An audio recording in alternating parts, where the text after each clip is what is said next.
Il y a deux informations à ne pas oublier qui sont très importantes pour toi. C'est que 1. Une créatrice génère en moyenne 150, 180 dollars sur OnlyFans par mois. Un fan, il dépense 55 dollars en moyenne par mois. C'est des chiffres directement de la plateforme, donc c'est vérifié et vérifiable. On peut dire que Mime, c'est pareil. Je sais que c'est un peu différent parce que les revenus n'ont pas les mêmes extrêmes que sur OnlyFans. On peut imaginer la même chose. Sur OnlyFans, par exemple, tu as une quantité de personnes qui sont à zéro et quelques créatrices qui dépassent les millions de chiffre d'affaires par mois. Sur Mime, je pense pas qu'on ait une créatrice qui fasse 1 million par mois, mais 100 000, 200 000 euros, oui. Et on a tout autant de créatrices qui sont à zéro. Un fan qui dépense 55 dollars. Imaginons que ce soit pareil sur Mime. Bah, si tu as un fan et qu'il n'a pas dépensé 50 euros chez toi, c'est qu'il a d'autres abonnements à côté. Si tu as un fan et qu'il a dépensé 55 euros chez toi, c'est que tu as juste un résultat moyen. Donc nous, ce qu'on cherche, c'est aller chercher un fan égale 80, 100, 120 euros de dépenses. Là, on est vraiment sur des bonnes performances. À 50 euros de budget, c'est bien. C'est moyen, mais c'est bien. À 80, ça commence à être très bien. 120 euros, en moyenne, hein, c'est excellent. Et pour réussir ou maximiser les chances d'avoir ces abonnements-là et ces revenus-là, faut déjà, je pense, filtrer à l'entrée. Quand tu fais l'abonnement free, tu fais rentrer tous les fans qui dépensent entre 0 et 1 euro par mois. Donc faire l'abonnement free tout le temps, c'est une méthode qui a ses limites. Faire le code promo 80-90%, c'est une méthode qui a ses limites parce que tu fais rentrer ces gens-là.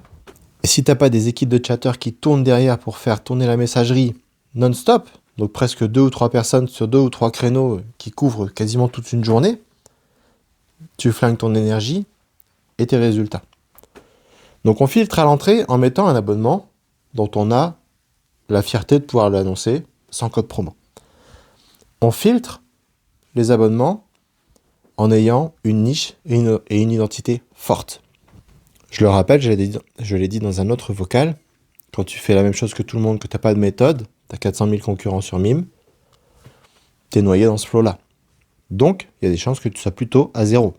Ou peut-être autour de la moyenne de 150 euros de chiffre d'affaires sur la plateforme. Dès que tu commences à avoir des méthodes et une ligne éditoriale, tu montes.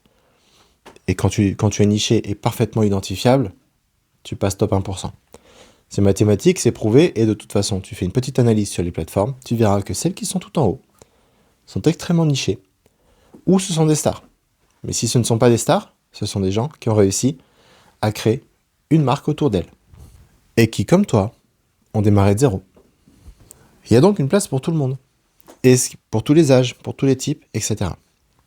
Ce qui est important, c'est de se dire, ok, si la moyenne de dépense est de 55 dollars, 55 euros, comment je fais pour m'assurer que le fan dépense son argent chez moi? Comment je deviens une priorité? Parce que s'il n'a pas dépensé 50 euros chez toi, c'est qu'il en a dépensé un peu ailleurs. Il faut aller récupérer les sous qu'il dépense ailleurs pour qu'il les dépense chez toi. Pour ça, c'est créer de l'attention, créer de la relation et faire en sorte qu'il ait un sentiment d'exclusivité chez toi. Et surtout, que ces 55 euros, il les dépense au mois A, B, C, D, qui restent là. Une grande partie des créatrices ont des fans qui restent pas plus d'un mois. Alors encore pire quand c'est les codes gratuits et 90%. Là, tu as une grande majorité des gens qui viennent. Et c'est pour ça que Mime a fait une mise à jour avec un code promo valable tous les 6 mois par créateur, par fan. Tu as une grande majorité qui viennent, ils payent 0, 1 euro, et puis ils partent. Ce qui fait que ton travail de créatrice, il est absolument démentiel, parce qu'il faut récupérer quasiment les mêmes volumes tout le temps, tous les mois, pour renouveler ce flot qui part, alors que ceux qui ont l'abonnement à 10 euros et qui ont réussi à faire cette préqualification un petit peu avant, à se nicher, à devenir attachant, attachante, ils garantissent dans une meilleure mesure la fidélisation, la rétention du fan.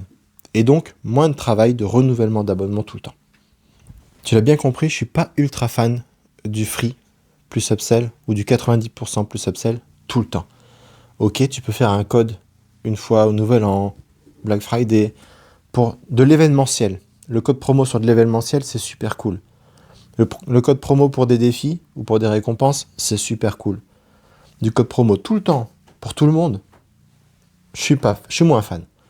Ça marche pour certaines personnes qui ont les équipes derrière. Ça marche pour d'autres peut-être qui passent toute leur journée aussi. Mais c'est dur, très dur. Donc au final, 55 € par fan en moyenne, c'est l'objectif que tu dois te fixer. Si tu n'as pas ça, c'est qu'il dépense ailleurs. Deviens sans priorité. Et ensuite, amène-le à 80 € de moyenne. Quand tu arrives à 80 € sur 5, 10, 15, 20 fans en moyenne, tu commences à surperformer le marché. Et là, tu peux développer ton acquisition. Et là, tu peux faire pas mal de choses super intéressantes. Parce que ça veut dire que tu as compris les clés, que tu as eu les clés, et que tu as réussi à mettre en place les bonnes méthodes. Tu n'as plus qu'à apporter un peu d'automatisation à tout ça et rejoindre le club des top 1%. Ciao.